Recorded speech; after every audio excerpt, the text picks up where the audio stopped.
pourraient baisser ou qui sont déjà peut-être à -20, -25 et on se rend bien compte que c'était effectivement extrêmement compliqué. Ce que change aussi quand même là, l'hiver enneigé et très froid par rapport à la Rasputitsa qui vient de se terminer, c'est que les mouvements de blindés peuvent éventuellement reprendre.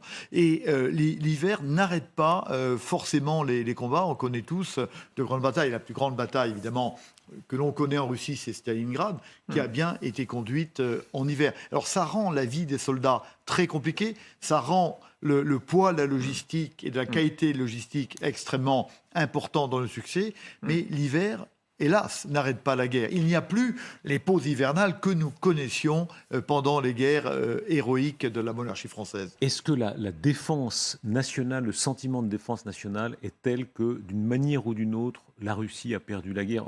Pour rester un instant encore à la guerre de Finlande, le cocktail Molotov avait été inventé à l'époque-là. On a vu ressurgir dans la guerre d'Ukraine des cocktails Molotov faits de manière un peu artisanale.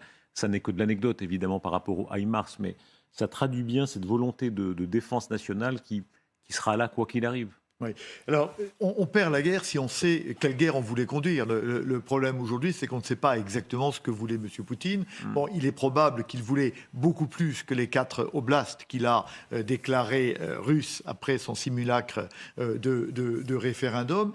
Mais il n'est pas impossible que pendant longtemps, les troupes russes puissent rester autour, puissent tenir ces 4 oblasts. Et je pense que c'est la grande crainte de Zelensky que finalement ce conflit se fige, devienne un conflit gelé en hiver et puis ailleurs, et que finalement cette situation dure extrêmement longtemps et que après l'hiver, il soit beaucoup plus difficile de relancer le combat. La population ukrainienne aura extrêmement souffert. Le pari de Poutine, c'est que l'hiver gèle non seulement le combat maintenant, mais finalement gèle toute cette guerre sur sa position actuelle. C'est effectivement ce que M. Zelensky craint le plus et ne veut pas. On est saisi de la différence d'image parce qu'évidemment, chaque camp produit ses propres images souvent, mais regardez ce qui se passe du côté des lignes ukrainiennes, parce que là, la communication ukrainienne insiste sur le fait que là, ils sont au coin du feu, les feux de camp. On va voir l'omelette, c'est l'heure de préparer l'omelette. Il y a beaucoup d'images comme ça où l'armée ukrainienne veut montrer qu'elle est plus proche des standards OTAN dont vous parliez dans le traitement de ses propres hommes que des standards russes, évidemment. Tout à fait. Et puis elle est chez elle, quand même, l'armée ukrainienne. Ça change quand même tout. Je ne suis pas sûr que la population... Je suis même sûr du contraire. L'omelette à la saucisse, un peu de... Voilà, je pense que toute la population qui est restée sur place les aide au maximum. Et je suis sûr que c'est exactement le contraire pour l'armée russe. Ça me rappelle la campagne de 1805 de Napoléon, qui se retrouve au milieu de la Bavière, quasiment en Autriche, lors de l'hiver 1805, et qu'il sait qu'il ne peut pas rester, parce que la population est favorable aux Autrichiens, même aux Russes qui sont en train d'arriver, et lui doit faire quelque chose. C'est là où il va lancer la bataille d'Austerlitz pour arriver à vaincre tout de suite, parce qu'il sait que à la fin de l'hiver, la situation de la Grande Armée sera terrible. Alors ça, c'est la situation au front. S'il fallait résumer, est-ce que l'hiver sera plus dommageable aux Russes ou aux Ukrainiens ? Alors, il sera évidemment plus dommageable aux troupes russes qu'aux Ukrainiens. Après, vous le disiez tout à l'heure, la question se pose des populations. C'est ça. Parlons-en justement. Effectivement, les civils qui subissent des coupures d'électricité très importantes. À l'instant, Volodymyr Zelensky dit qu'il va tout faire, ils vont travailler d'arrache-pied pour rétablir l'électricité. Et souvent, ils arrivent en quelques heures à faire repartir, mais enfin quand même, des millions d'Ukrainiens qui sont privés parfois d'électricité, donc de chauffage dans une ville comme Kiev. Ça, c'est un problème majeur.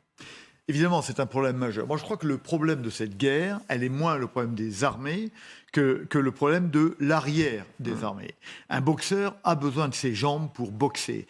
Et donc, la question est moins, à mon avis, quelle est l'armée qui va l'emporter, que quel est l'arrière qui tombera le plus rapidement. Et est-ce que les arrières tiendront ou pas? Dans le cas de l'arrière ukrainien, il s'agit juste de la population, parce que le pouvoir politique va évidemment tenir. Dans le cas de la Russie, on a le problème de la population. Soutiendra-t-elle encore cette guerre? Et puis on a le problème du pouvoir, qui lui aussi peut s'écrouler. Mais la sortie de guerre, elle sera la conséquence de la solidité ou non de l'arrière des uns ou des autres. Volodymyr Zelensky est très conscient de ce que vous dites. Il s'exprimait à l'instant, je le disais, sur ce thème-là, c'est-à-dire sur la rapidité avec laquelle il veut rétablir tous les services publics pour leur population. Comme toujours, j'ai reçu aujourd'hui des rapports sur des travaux de restauration dans le secteur de l'énergie. Nous travaillons dans tout le pays pour stabiliser la situation. Les plus gros problèmes d'électricité se situent dans la ville de Kiev et la région de Kiev, la ville d'Odessa et la région d'Odessa, la ville de Kharkiv et la région de Kharkiv, Vinnytsia, Ternopil, Cherkazy, Chernihiv et d'autres régions. Les travailleurs de l'énergie font tout leur possible pour donner aux gens une vie normale. À Kherson, nous rétablissons les liaisons de transport. Il y a le premier train de Kiev. Nous créons chaque jour de nouvelles opportunités pour les gens. Alors, quelle est la possibilité? Si on regarde l'histoire des guerres, on se rappelle Londres, par exemple, sous le Blitz, qui, malgré tout, fonctionnait. Est-ce que c'est une illusion de la part des Russes de croire qu'ils peuvent casser une ville parce que, malgré tout, ça tient? Écoutez, l'histoire des guerres prouve que d'abord celui qui est agressé, s'il n'y a pas une rupture brutale du front, comme c'était le cas en mai 40 en France, l'agressé tient. Et là, on sait bien que les nations se confortent dans la crise, et c'est tout à fait le cas évidemment de l'armée ukrainienne. Et on sait que les bombardements, historiquement, ne produisent pas de résultats. Vous citez Coventry, par exemple, des deux Blitz d'ailleurs qu'a subi Londres. Finalement, Churchill a bâti dessus pour aller renforcer encore, je vous promets du sang, de la sueur et des larmes. Il a au contraire capitalisé là-dessus. On se rappelle, le fameux à l'inverse. London can take it. Londres peut supporter ça. Londres peut prendre ça. Absolument. Et à l'inverse, quand les Anglais ont détruit Dresde, 50 000 morts en une nuit, quand Hambourg a été détruit, leur croyance, c'était qu'en bombardant les populations civiles, eh bien, on ferait s'effondrer la volonté allemande. Au contraire, ça a provoqué un sursaut. Et quand les Américains ont bombardé le Vietnam du Nord, Hanoï et Haiphong, en jetant sur le Vietnam du Nord plus de bombes qu'ils n'en avaient jamais lancées pendant la Deuxième Guerre mondiale, au contraire, ça a renforcé la volonté du Vietnam du Nord de poursuivre la guerre. Historiquement, les bombardements sur les populations ne détruisent pas la volonté, au contraire, ils la renforcent. Illustration de ce que vous dites, c'était à Odessa, ce concert extrêmement saisissant où on est dans le noir parce qu'il y a des coupures d'électricité, mais quand même on joue à la Philharmonie d'Odessa, on joue quand même, écoutons cet extrait.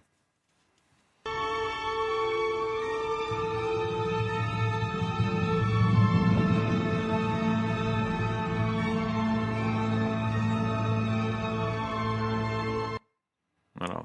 On pourrait citer aussi évidemment Leningrad, chez les soviétiques. Bien sûr. Résistance. Là aussi, il y avait la musique, c'était Shostakovich, je crois, Oui. qui était diffusée même par haut-parleur. 1 million de morts. 1 million de morts, et ils ont tenu avec des bombardements quotidiens.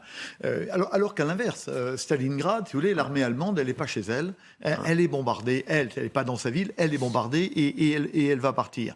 Et donc, je crois qu'il ne faut pas mépriser la volonté de résistance des populations. Et encore une fois, les nations se créent dans la crise, les volontés se renforcent dans la crise, et je pense que la nation ukrainienne ne cédera pas sous les bombardements russes. Alors, une image tout de même qui montre à quel point la guerre est là dans nos vies. On l'a montré parce qu'elle est très frappante, parce que ça rapproche de nous, c'est ce qu'on pourrait vivre à la sortie de Toulon ou je sais pas quoi, de n'importe quelle ville de France, le missile au bout de la rue. Regardez cette séquence, on peut la passer, puis vous la commentez avec nous, vous qui êtes du militaire. Alors on est à Dnipro, en l'occurrence. Alors, pas d'objectif militaire très visiblement, donc il n'y a aucune raison que ça tombe particulièrement là. L'automobiliste qui se dit quand même qu'il faut changer de route assez vite. Voilà, ça, évidemment, ça se rapproche. C'est là, on voit à quel point, oui, il y avait au début de la guerre ces simulations, si c'était à Paris, si c'était à Londres, etc. Je crois que la guerre, au bout d'un moment, moi je ne l'ai pas connu comme ça, mais la guerre, au bout d'un moment, rentre dans la vie courante. Et le meilleur exemple, c'est le Blitz à Londres. C'est aussi le bombardement de Berlin par les Russes en 1945, où finalement la vie finit par s'organiser, la mort redevient naturelle. De toute façon, il faut bien que les gens vivent, il faut bien qu'ils se nourrissent, il faut bien qu'ils travaillent. Donc la vie doit continuer. Il y a un temps d'acclimatation, très sûrement, mais la vie continue, parce que la vie ne peut pas s'arrêter.